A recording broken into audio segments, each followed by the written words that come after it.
एक दिन पहले इजराइल की संसद नेसेट को भारतीय तिरंगे के रंगों में रोशन किया गया है। इजराइल के सांसद अमीर ओहाना ने सोशल मीडिया पर तस्वीरें शेयर करते हुए लिखा कि नेसेट इंडिया के सम्मान में तिरंगे की रोशनी में नहाया हुआ है। उन्होंने बताया कि ये पूरा सम्मान प्रधानमंत्री मोदी के लिए है, जो इजराइल संसद में संबोधन देने वाले हैं। इजरायली संसद नेसेट पर तिरंगे के रंग जगमगाने का ये पल भारत इजराइल दोस्ती का खास प्रतीक है। दोनों देशों के बीच मजबूत रिश्तों और बढ़ते सहयोग का ये एक भावनात्मक संदेश भी माना जा रहा है।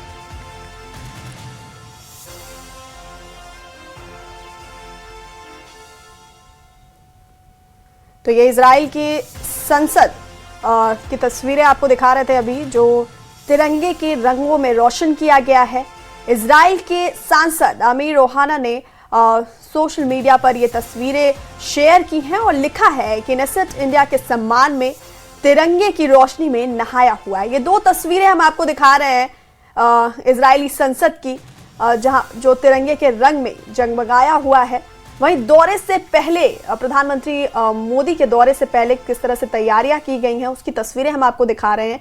ये दो तस्वीरें आपके टीवी स्क्रीन पर, जहां एक तरफ इजरायली संसद नेसेट तिरंगे के रंगों में रोशन है, तो वहीं प्रधानमंत्री मोदी का इजराइल दौरा है। आज रवाना होंगे प्रधानमंत्री, और दौरे से पहले ये जो जबरदस्त तैयारी की गई है उसकी तस्वीरें।